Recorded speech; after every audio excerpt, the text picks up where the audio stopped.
I know everybody is going to be going wild for these, and I'm supposed to sit here and tell you how awesome they are, how amazing they are, the best Nike Lebron 17 sneaker so far, an amazing sneaker, a tribute to the Air Jordan 6s from the king himself. But I can't. I just can't do it. When I looked at these, my first impression of them was a kind of like, ooh, something's wrong there. Eesh, I don't really like them. And then I dug in deeper and had a look deeper, and I found out more about the sneaker, and that gave me a different impression or the same impression. You're going to have to stick around and find out when I bring you today the Nike Lebron 17 infrared. This is the Tokyo About 23 Sneaker Channel. Tokyo About 23 Sneaker Channel des Mainichi. Absoluno de Mainichi Meeting Design. Every single day from Tokyo, Japan, I bring you content about upcoming sneaker releases, sneaker news, and sneaker reviews. And today we're looking at that Nike Lebron 17 infrared. Now, full disclosure, I have talked about 17s at my channel a lot in the last 3 months since they dropped for the first time, and I love them. I love 17s. I think they're really, really cool sneakers. I especially like the way the laces and the upper are very sleek and smooth. Personally, I don't think you need that hood on there, the sort of lace covering on there. I don't think you need that because these are so sleek across top. I love them. Now, the Harlem Fashion Rose, for example, ding, there's a link to that. A video where I was just really passionate about the shoe, really loved the shoe, something that I hadn't seen in sneakers before. Happy to bring that to the channel and to talk to you guys about it. Love the LeBron 17 line. Ding! There's another one. It's the, what is it now? More Than an Athlete collaboration. Again, another video that I was happy to bring to you. And it was one of those videos when I dug deeper into the shoe that I found out more about it, and it made me appreciate it even more. And it was particularly the thing that I appreciated about it was the swoosh that on the side is written in on there with marker pen instead of being something kind of consistent or smooth. It's kind of a wobbly kind of line. Not deliberately wobbly, just sort of the natural look that you'd get when you draw a swoosh free hand. So I do love the LeBron 17 line, so please don't think I'm just moaning about LeBron or moaning because I don't like these sneakers. But these infrareds, it might be one of those situations, that when you're expecting something and you're like, your expectations are too high, and then the reality isn't enough to live up to your expectations. So maybe that's where I was with these infrareds, because you'd think infrareds, right? These guys are going to be really popping a homage to the Air Jordan 6 infrareds, which were restocked last year, retroed for 2019, and maybe that there is a part that is that kind of nod to the Air Jordan 6s, but I just like, and there are particular reasons. I dug a bit deeper and I found out a bit more about the shoe, and I looked at it in close detail to find out what it is about it that I just don't kind of jive with, and I'll be telling you all about that today. But first, if you like your rare sneakers, and we are talking the rarest sneakers in the world, make sure you check out my content every Sunday, because on Sunday, Shoe Butter comes around and he has in hand rare sneakers. Now we're talking one-of-ones, we're talking player exclusives, sneakers that people have never seen before. Every single week on a Sunday, Shoe Butter drops by, in hand, rare sneakers, and leading up to that, I give you guys hints about which shoe he's going to bring us this week. Yesterday, the hint was quack, quack, and today the hint is fives.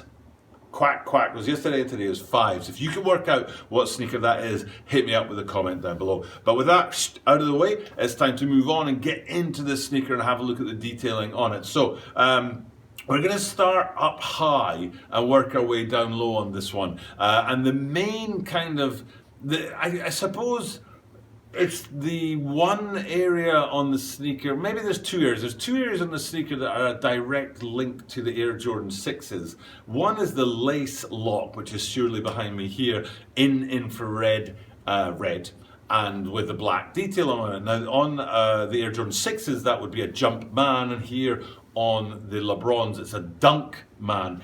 I'm disappointed to see the Dunk Man. Much more prominent in the LeBron 16s, especially on the outsole where you have the Dunk Man on there. I don't really like the Dunk Man. I think it's a bit kind of corny, a bit of a rip-off of the Jump Man. It's, you know, they're too close together. It's one of my criticisms of the LeBron line is that it's too close to the Jordan line in too many respects. That's one of the reasons I don't like this sneaker, is because even though I think they're paying respect to the Jordan 6s, I was really happy when the 17s were a complete departure from anything I'd seen on the Jordan line before, and just like a unique and standalone shoe. So here we are kind of taking a backward step, and I don't really like the Dunk Man, so seeing the Dunk Man up there on that lace lock was really, really disappointing for me. And right behind it you can see that fluffy 23 in red. Again, I'm not a huge fan of fluffy tongues, which usually you'd see on a Jordan 8, and it's just like, it's not my kind of thing. But below it, instead of saying Flight in that traditional sort of white font, the font is still there, but now it says LeBron instead of Flight. And again, it's just sort of like, it's a bit cringy for me, these things. The Dunk Man on the lace lock, the LeBron below the 23 is a bit cringy for me. So so that was my first impression of the sneaker. My first thing was, that was the first things I thought. I was kind of like, ooh. But I'm not one to just stop there. Usually I'll go past my initial impression and dig a bit deeper, which is exactly what I did with these guys. And I'm going to tell you about other points that I found out on these sneakers just as soon as you've subscribed to the channel, if you haven't already. If you have already subscribed, thank you very much. If you haven't, thank you very much for doing that right now. Hit that subscribe button down below. And everybody, please hit the like button. Hitting the like button is tremendously helpful. And I usually also say that in Japanese, and it goes something like, Toroku onegaishimasu.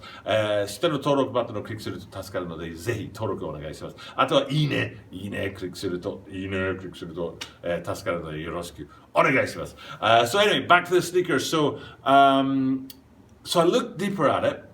One of the things I've always liked about the the LeBron 17s is that the knit on the upper and the way it fades from back to front in two colors. And I was like, infrared, that should work, right? Black on the toe, red on the heel, blending it together as you go across the sneaker. And it just, when I looked at it, I was like, it doesn't work. Why doesn't this work? What's wrong with me? Why don't I like this sneaker? And I finally pinned it down to the white swoosh.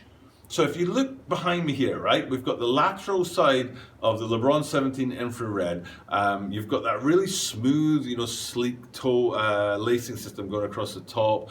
You've got those great swirls towards the heel that fade as you come forward into the black on that knit. Looks really, really good. But then you've got that white backward swoosh towards the heel, down low on the heel. And I think it's that puts me right off on these sneakers. I think it's the wrong color and it doesn't need to be there. So what I thought was, you know, the best way to understand what I'm talking about is to look at the medial side. Now, before I show you the medial side, remember what we're talking about with the lateral side here is the black and the white upper, but that white swoosh down by the heel, because that white swoosh is gone on the medial side. So if we flip these guys right around, like that was a terrible click of the fingers. If you flip it around and see the medial side here, you can see what I'm talking about. I think without the swoosh on there, it looks much better if it's just a black and a red sneaker. So maybe instead of infrared, it should have been bread. Maybe that would have you know, helped me out a little bit, made me like these a little bit more, because the black and the red works really, really well. But because I was getting all ultra critical about the sneaker, I was getting kind of like, I'm not really, you know, my expectations were so high, and now I'm not really all that feeling it. I was looking at it really critically, and one of the things I was really critical, and I'll look zoom in on this medial side here, was the stitching on the quarter line, which you should be able to see behind me here. I hadn't noticed that before on any of the other 17s that I've reviewed. Now I think I've reviewed 5 different pairs of LeBron 17s for this channel. The original 2 that dropped, one was a black pair, I think, and the other one was removed before flight. The Lakers pair, which I can put a link to, bang, right there, the Lakers pair that I reviewed, the Harlem Fashion Rose, the More Than an Athlete, and then today here we are with the infrareds.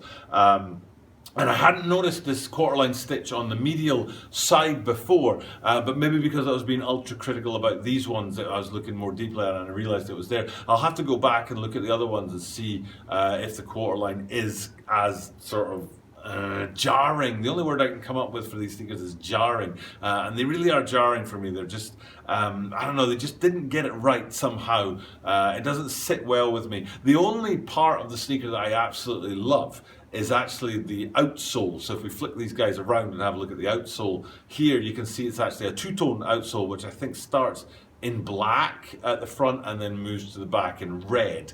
And all the other LeBron 17s I've looked at, now there might be other ones out there that I haven't seen, but all the other LeBron 17s I've looked at have had a single color outsole. I really dug I really dug the outsole on the Harlem Fashion Row guys, but I haven't seen that two-tone outsole, so this is the first time to see that two-tone outsole on LeBron 17s. But all in all, you know, it's just a bit of a disappointment to me. The sneaker, I've said it 3 times now. Well, I'm going to say it for a 3rd time now. That maybe it's just that expectations thing when you're expecting too much of it, and you don't get what you want. It's like having read a good book and then you go into the movie theater and the movie doesn't live up to your expectations. And that's just the way it is with these guys. They don't really do it for me. Maybe it's you know, paying respect to the Jordan 6s, but I don't feel it. Maybe it's that white swoosh is the only thing that needed to change. I don't know. But for me, it's just not a great sneaker, and they could have done a lot more with the infrared colorway than they have done for these guys. Now, a quick mention about 2 things. One is about the release date. The release date was originally scheduled for January the 7th, but I think they've pushed that back to January the 25th, hopefully. Otherwise, you're watching this after the release date, and I always do pre-release videos, and if this is after the release date, sorry, I got that one wrong, but I think it's due for January 25th, having been scheduled for January the 7th. And the other thing is the BART movement, as I mentioned earlier, is a great thing to get involved with, and a great thing to look at if you're interested in your rare sneakers, so make sure you check out those videos. For now though, it's time for me to sign off. Thank you guys for checking out my content. I do appreciate you guys dropping by every single day, because I'm here every single day, and I have been for something like, I went down close to 400 days we are. 365, maybe not quite yet. Maybe we've got a few more weeks before we get to that 400-day mark. I've passed 400 uploads, but that's because of things like lives and double drops. Sometimes I do double drops on a day. And I also have my full-time job and my young family as well. So it's a heck of a thing to get this daily stuff going. But I don't mind doing it. And because I do it every single day, that means that you are guaranteed to see me tomorrow.